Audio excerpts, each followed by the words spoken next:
Dobar dan, predivni svete, nadam se da ste mi dobro.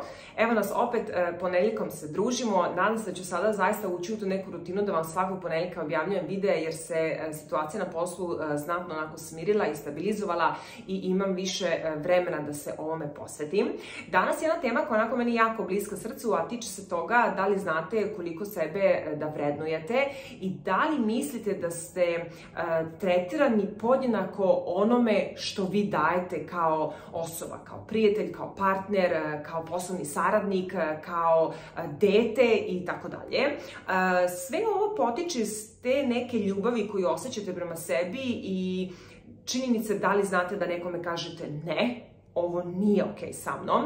I za početak ima jedna priča koju moguće da su neki od vas čuli, za one koji nisu ja ću ispričati, gde je otac rekao svom sinu, evo ti ovaj sat i idi do časovničara da ti kaže kolika je cena. On je otišao do jednog časovničara, on je rekao, ne znam, $2. On se vratio kući kod tata, on je rekao, pa samo $2, on kaže, dobro, pa sad idi negde drugde. On je otišao negde drugde, tamo su mu ponudili $20, on se opet vratio kod tate, kaže, dobro, ti sad idi kod nekog drugog. On je otišao kod nekog drugog i rekao, pa ovaj sat je, ne znam, all-timer sat i on košta, ne znam, $100.000. I on se vratio kući i rekao, tata, zamisli, dali su mi $100.000 za ovaj sat, ja ne mogu da verujem.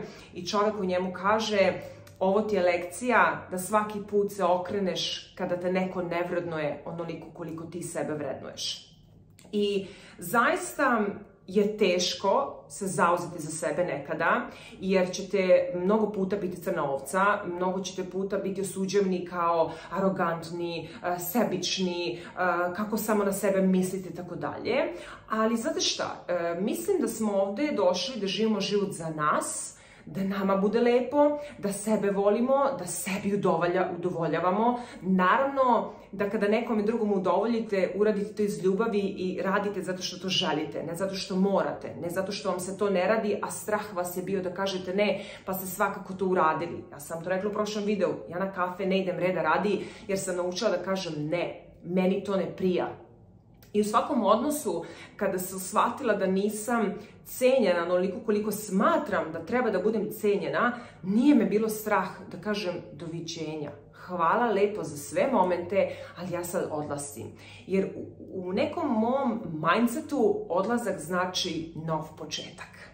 Nešto novo, nešto uzbudljivo, nešto što niste do sad iskusili, nešto što će vas izazvati na mnogo različitih frontova i nešto što će vam pomoći da vi kao osoba rastete. Jer ja, Kristina, danas nisam ista Kristina koja sam bila pre 3 godine. I ako sada kažete sebi, pa joj, ja sam isto prethodnih 3 godine, znači da nešto nije u redu. Znači da nešto nije u redu. Mi smo došli na ovaj svijet da se razvijamo, da učimo, da istražujemo, da vidimo nove sfere i pogleda i država i mnogo čega. I ja se opet vraćam na moment kada sam dala otkaz. Dala sam otkaz jer sam smatrala da nisam vrednovana. Ti ako mene ne vrednuješ onako kako ja smatram da neko treba da me tretira i da me ceni, da me vrednuje, ja odoh. Ako mislite da u vašem okruženju imate odnose koji vam ne ispunjavaju dušu iz tog razloga što smatrate da niste dovoljno vrednovani, da vas neko uzima zdravo za gotovo i tako dalje, razmislite prvo da li ima nešto u vama što možete da promenite, ali ako znate da nema, onda je vreme da se preduzima neka akcija i da se nešto u vašem životu menja. Ljudi se strašno plaše promene. To kad bi svi mi mogli da živimo ušuškano, tad bilo najbolje, ali u komfort zoni trava ne raste i to je opšte poznato. Ja sam ovdje to milion puta pričala, da mi je čest izlazak iz zone komfora moja zona komfora i mislim da sam to onako dosta razvila u Dubaju, jer sam mnogo puta dala otkaz, mnogo puta se selila iz jednog stana u drugi stan, svašta nešto mi se ovdje izdešavalo da je moj život u nekom periodu bio toliko turbulentan, gde sam sada na tome zahvalna. I svaki put kad mi se nešto desilo što mi možda nije baš tako prijelo, ja bih rekla, životiću moj, kakvu lekciju ti sad mene učiš? Šta sam ja to mogla bolje da uradim? Da li je bio problem u meni ili je problem u nekom drugom? Ta ljubav koju prema sebi možete da razvijete, može da bude dug proces. Jako je usko povezano sa time kako ste detinjstvo imali.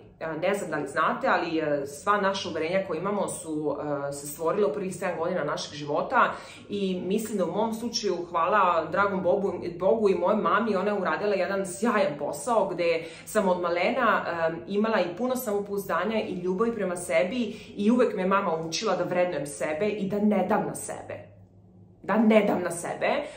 Sada kada sam malo starija, to je s jedne strane dobro, ali s druge strane sam vam u čestim situacijama onako jedan mali buldog koji bi zarežao čim me neko napadne.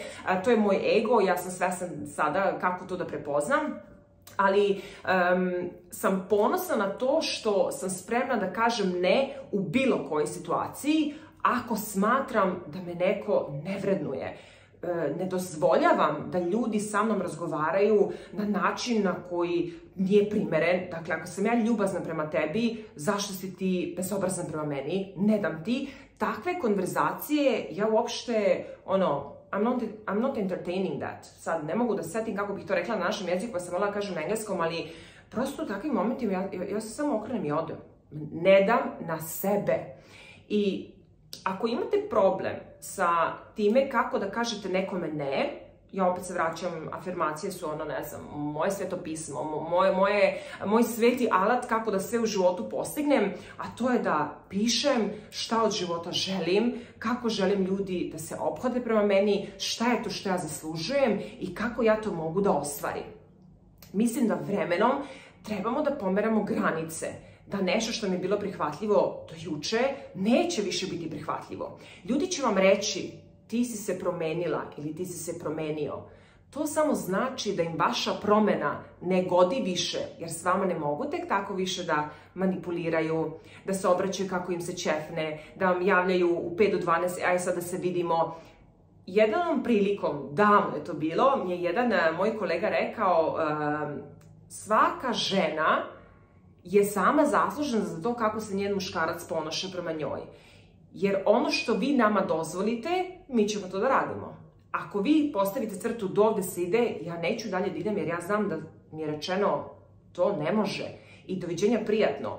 Meni je ta rečenica tako strašno odzvanjala u glavi jer sam pomislila to je tako istinito.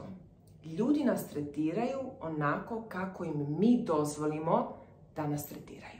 I ne može posle meni da bude kriv Pera, Mika, Žika, Janko zbog načina koji je neko razgovarao sa mnom ili mi poslao poruku ili me ispalio u poslednjem momentu kada sam ja to dozvolila.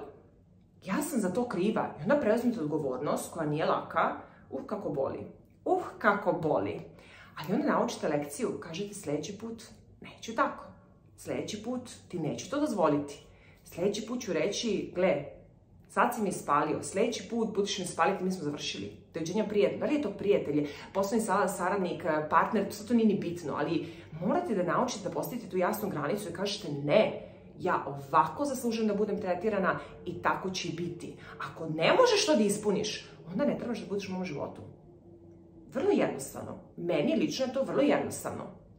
Sve se to svodi na to koliko sebe volite, koliko sebi puta kažete bravo, koliko sebe bodrite i kažete ja ovako zaslužujem da živim i ne pristajem na manje. Vi to znate, pogotovo ljudi koji me duže prate, da kada sam dolazila u Dubaji sa jednim koferom i očima punim suzama, rekla sam došla sam da uspem, manje ne pristajem. Ma na manje neću da pristajem. Ima da živim dobar život jer to zaslužujem i sada to živim. Trebalo je vremena da se sve to sagradi, izgradi, puno padova, jako puno padova, još više lekcija, ali sada mi je to pomoglo da još jasnije postavim neke svoje granice i da znam šta je okej, šta nije okej sa mnom. I valjda samo hoću da vam kažem da ako niste srećni kako vas neko tretira, naučite da postavite granicu i da kažete ja sebi najvažnija. Nek ste crna ovca, nek vam kažu vi sebični, vi ovakvi, vi onakvi, ovdje izađe, drugdje izađe, vi imate viziju. Vaša vizija je ono što je najvažnije u ovom životu. Ono što vi verujete možete da ostvarite, to jeste deo vaših mogućnosti, samo je pitanje kakve ćete akcije po tom pitanju preuzeti. A ko će da ostane na tom putu vaše vizije, a ko će da otpadne, vidjet ćete na kraju. I to sam vam rekla, mnoge ljude s kojima sam se družila, više se ne družim, jer prosto nisu bili deo moje vizije. I to je okej, neki ljudi služe da budu deo puta, a ne da budu s vama ceo put. I to kada shvatite, onda vam bude nekako lakše u životu. Eto, najiskrenije. Znaš, neko mi tako nekad kaže, jo, pa lako je tebi. Lako mi je sada, kada ja znam i da postavim jasnu granicu i da znam što želim od svog života, i od svog partnera, i od svog posla, i od sebe same, imam svoje očekivanja, imam svoje ciljeve, svoje očekivanja i sada mi je lako da ja sa tim baratam. Ali na tom razvojnom putu mene same nije mi uvijek bilo lako. I imala sam momente gdje me ljudi nisu lepo tretirali, gdje sam smatrala da zaslužujem više, a opet sam im davala priliku da me ne vrednu onoliko. I nije problem u njima, problem je bio u meni. Ali je teško to da priznate. Teško da priznate da kažeš, pa Kristina, sama si kriva. Niko drugi. Samo ti. Sad je pitanje kako ćeš sada postupaš u sljedećoj sličnoj ili istoj situaciji koja će se u životu desiti. Da li ćeš da prihvatiš isti obrazac ponašanja koji si imala pre ili ćeš da obrneš ploču pa da vidiš kakav će ishod biti. Tako da vrednujte sebe, jer verujem da je to jedan od prvih, kako bih rekla, ne mogu reći prvi, ali to je taj početak. Ja sam vam rekla da ću vam ispričati kako sam krenula da radim na sebi, kako sam se duhovno razvila i to je zaista onako bio core.